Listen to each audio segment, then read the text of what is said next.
did accuse the chairman of INEC of having meetings with the APC.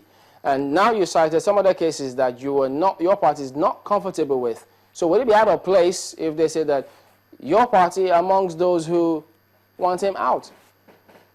Well, the issue of holding meetings with the APC and some other issues with regard to card readers with the PVC distribution and collection and other extant matters with the election preparations, elections operations and logistic matters, are very, very different. The critical issue is that if there are tendencies within INEC that looks a little bit baffling or untoward, then the party has every right to raise issues. I've been asked on television, has the party lost confidence in Jega? I said, no. The issue is that to serve a clear notice and to issue certain queries.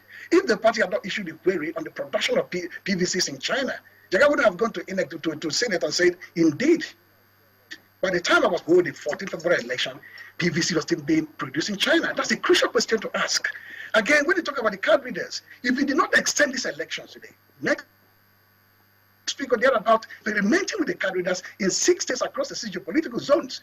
If you are shut down the debate, the discussion on 14 February, Nigerians will not even know how these card readers operate. His lifespan, and many other crucial technical details that want to be sorted out before a very, very important election. These are very, very important things which the party is asking us questions. The robust as a person, INEC as an institution, like APs, for example, it looks a little bit odd. That's why I said I'm proud to be part of a system where a president appointed Jega. All right, just hang on a minute. National commissioners, We'll come back to some of the matters you've raised in just a moment, but let's get over to our correspondent, Amaka Okafor. She will report to us from Abuja, where she will tell us what's going on about the elections where she is. Hello, Amaka. A federal high court in Abuja has decided in favor of a political association, the Young People's Democratic Party, that it should be registered as a political party and issued its certificates of registration. The court held that having met the requirements as stipulated by Section 78, subsection 4 of the Electoral Act, INEC ought to have registered the party 30 days after requesting for registration, since it was not found wanting. The court did not stop there. The court also ordered INEC to ensure that it includes the party in the rescheduled elections for 28th of March 2015 and April 11th, 2015. Now, away from political party matters, also pending in court are 3 cases challenging the proposed use of the permanent voters card and the electronic voting system by the Independent National Electoral Commission. It remains to be seen which way this matter would go. But for now, the cases are coming up for mention on the 10th, 16th, and 18th of March 2015. Back to you in Lagos.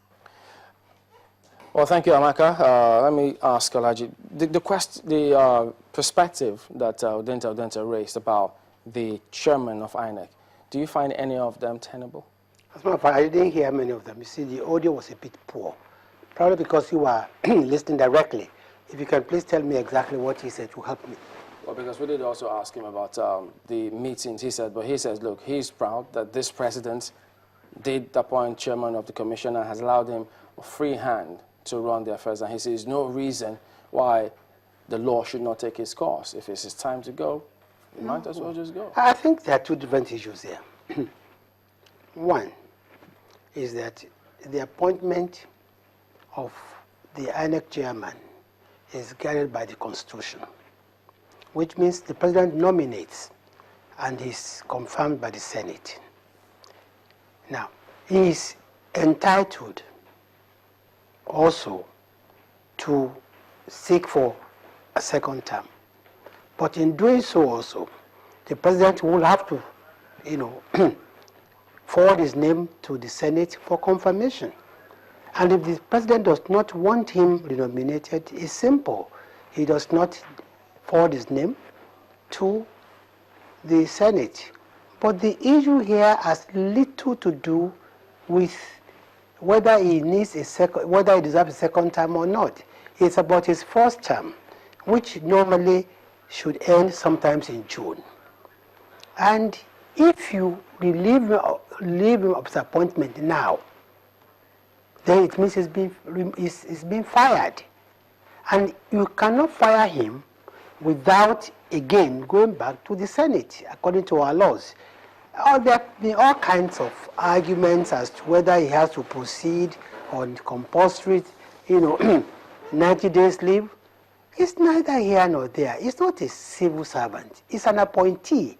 And I am not aware that similar people occupying similar positions actually ever go on retirement leave, as we have been told. And I have checked with civil service regulations, I've checked with the laws, and I know that as a chair of a commission is not under the same regulations as a civil servant. Okay. Well, we'll also come back to that in just a moment, so please join us again. Welcome back to Nigeria 2015. It's time for the headlines with Ayotunde Balogun.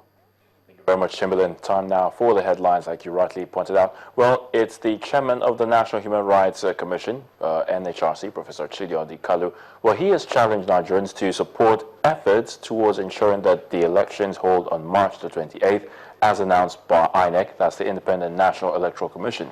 Now, addressing a gathering in Abuja, Professor Kalu says holding the election is the only way to guarantee peace in Nigeria, as any further postponement will result in Nigeria losing the mandates to win the ongoing war against insurgency and terrorism. Now, another prominent Nigerian, former ambassador to the United Kingdom, Dr. Christopher Kolade, has been speaking on the need for the electorate to be more involved in the decision-making in the running of the polity. Dr. Kolade told Channels Television that absence of this is the result seen in talks of another shift in the general election and the purported plan to remove the chairman of INEC, Professor Atahiru Jega, and then install an interim government. Now, 2 Chinese nationals have been kidnapped in Lokoja, Kogi State. Well, the incident happened this afternoon at the Zangodaji area of the town while the men were carrying out construction work on a drainage system. An eyewitness told our correspondent in the state that the unknown gunmen, who were dressed in military uniform and numbering about 12, came out from the bush around the construction site and then started shooting. Now, the German Federal Intelligence has begun investigations in what has now been known as the Watergate scandal.